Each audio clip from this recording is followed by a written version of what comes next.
سوال یہ ہے کہ آدم کیسے چنے ہوئے ہیں، سوال یہ ہے. پھر میں سمجھاؤں گا کہ حسین کیسے ان کے وارث ہیں، کیونکہ حسین ہے افضل اور ہے آدم کے وارث. تو آدم کیسے چنے ہوئے ہیں؟ اب آ جائیے قرآن کی آیت پر.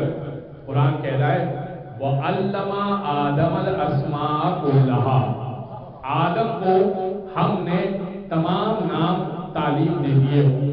ثُمَّ عَرَضَهُمْ عَلَى الْمَلَائِكَةِ أَنبِئُونِی بِأَسْمَاءِ هَؤُلَاءِ إِن كُنتُمْ صَادِقِینَ. آدم کو تمام نام بتائے اور پھر ملائکہ سے کہنے لگا أنبئونی بأسماء هؤلاء إن كنتم صادقین، بتاؤ مجھے اگر سچے ہو کہ یہ نام کون سے بتائے میں نے آدم کو. قال لا علم لنا الا ما علمتنا، کہنے لگے ہمیں تو معلوم ہی نہیں سوائے وہ کہ جو تم نے تعلیم دیا.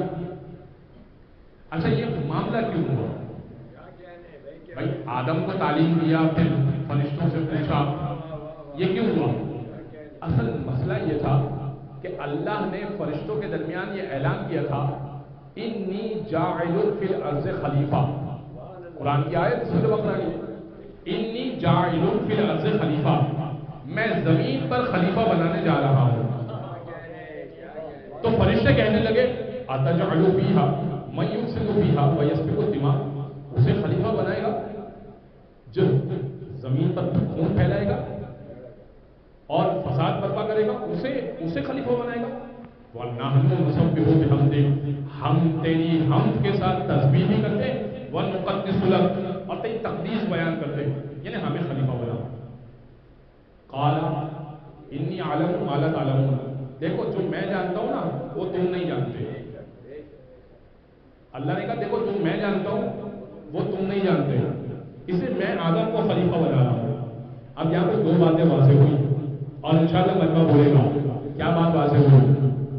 دوبارہ آیت پر آ جائیے، انی جاعل فی الارض خلیفہ، میں زمین پر خلیفہ بنانے جا رہا ہوں. اس کا مطلب یہ تو طے ہوا نا کہ آپ امامت کو تو نہیں مانتے، خلافت کو مانتے ہیں. خلافت بھی اللہ بنایا کرتا ہے. بھائی خلیفہ اللہ بنایا کرتا ہے، بیٹھ کر طے نہیں ہوتا کہ ہم چار بیٹھ جاتے ہیں اور یہ صاحب خلیفہ بنیں گے. اچھا دلیل دے دوں میں آپ کو.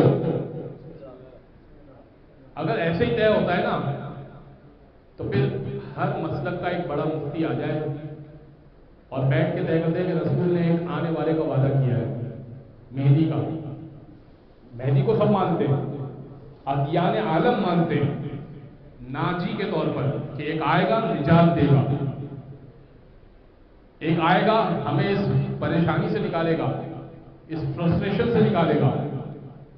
تو کیا خیال ہے سارے مسلمان مہدی کا تو عقیدہ رکھتے ہیں نا. بھائی اس بات پہ اختلاف ہے کہ پیدا ہو گئے یا نہیں ہوئے، چلیں اس اختلاف کو چھوڑیے، ہر مسئلہ کا ایک بڑا مفتی بیٹھ جائے، سارے بیٹھ جاتے ہیں، بیٹھ کے طے کر لیتے ہیں بھائی یہ مہدی ہے. بیٹھ کر منتخب کر دیتے ہیں کہ بھائی ہم سب نے، ہم 5-7 افراد نے یہ طے کیا ہے مشورے سے، شورا بنا کر، کمیٹی بنا کر یہ طے کیا ہے کہ وہ مہدی جس کا وعدہ رسول نے کیا تھا وہ یہ ہے. تو سب کا جواب ہوگا کہ نہیں وہ آئے گا، وہ رسول کا ہے، وہ رسول کا نمائندہ ہے، وہ آئے گا، ہم نہیں بنا سکتے. تو جب آخری میں آئے گا تو پہلا کیسے بنا لیا؟